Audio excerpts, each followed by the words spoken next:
Alors, une actu sur automobile propre concernant le Ford e-Transit, un utilitaire électrique de Ford donc, un utilitaire avec une bonne autonomie. Je vous passe l'intro, l'article est un peu long, passons au vif du sujet. Le premier besoin évidemment était celui de répondre à une inquiétude qui entoure les véhicules électriques, qui sera centrale dans le cas d'entreprises dépendant des trajets des livraisons de collecte. L'autonomie, Ford a installé une batterie de 67 kWh dans son utilitaire, se vantant au passage d'une capacité 30% plus élevée que la moyenne de ses rivaux. Donc 67 kWh de batterie, 350 km de LTP combiné. C'est plutôt pas mal hein, pour un engin de ce genre. Côté motorisation, on retrouve un bloc de 198 kW et 430 Nm. Ah ouais, ils ont pas fait semblant, hein. 198 kW, ça fait combien de chevaux ça? Ça fait environ 270 chevaux, c'est bien, c'est très bien. Pour concevoir un fourgon adapté aux besoins du plus grand nombre, l'entreprise a collecté de nombreuses données de la part d'entreprises et a puisé dans les relevés télématiques pour jauger au mieux les besoins de ses clients. Cela lui a permis de tourner la conception de l'e-transit autour de cette récolte d'informations. Côté recharge, l'offre proposée par le constructeur se révèle plutôt polyvalente. Le chargeur embarqué de 11,3 kW permet une recharge complète en 8 heures environ, soit l'équivalent d'une nuit.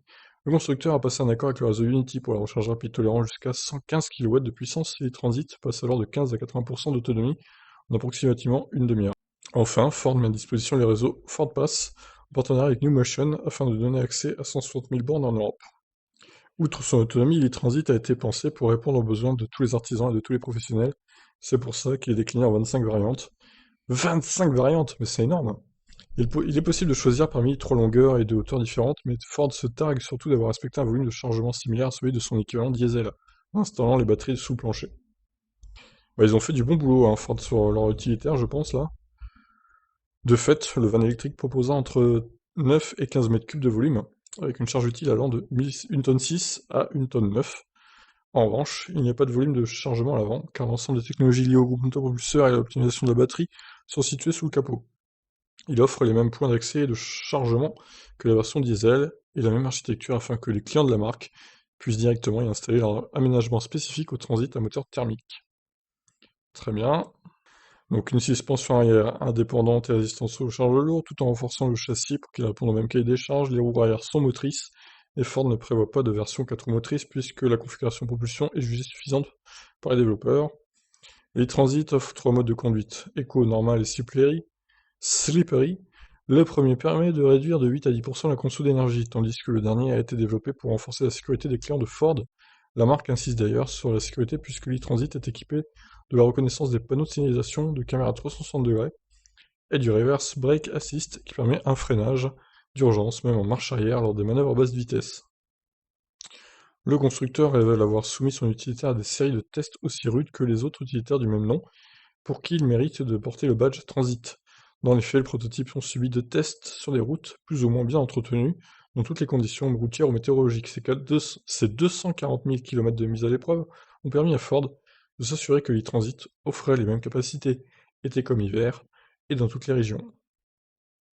Alors, c'est un long article, je pense que c'est un article sponsorisé d'ailleurs, parce que c'est un peu trop long pour être que Automobile Propre qui a fait ça, hein.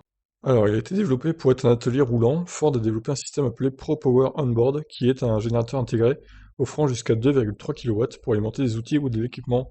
C'est bien aussi ça, suffisant pour divers outils ou même un système réfrigérant embarqué. Il ne comprend... Il ne compromet pas l'autonomie du véhicule, d'autant qu'une limite de consommation de temps peut être fixée par le conducteur via l'écran central. Alors ça, c'est assez étonnant comme système, puisque je lis qu'il ne compromet pas l'autonomie du véhicule, ça veut dire que ça tire pas la batterie du véhicule, la batterie de traction en fait.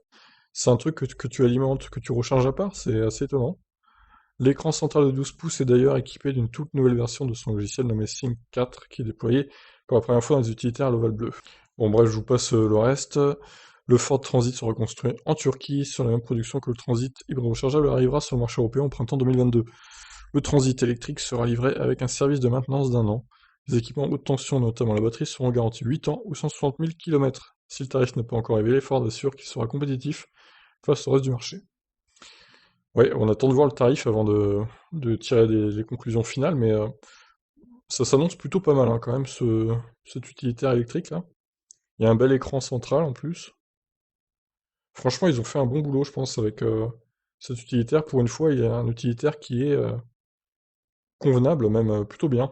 Donc voilà pour ce e-transit, qui pourrait même servir d'ailleurs à un camping-car, tiens, parce que Vu ce qu'on peut charger à l'intérieur, honnêtement, tu peux transporter un matelas, des trucs avec, de la bouffe, un frigo, vu qu'on peut le brancher du coup sur une prise à 2,3 kW.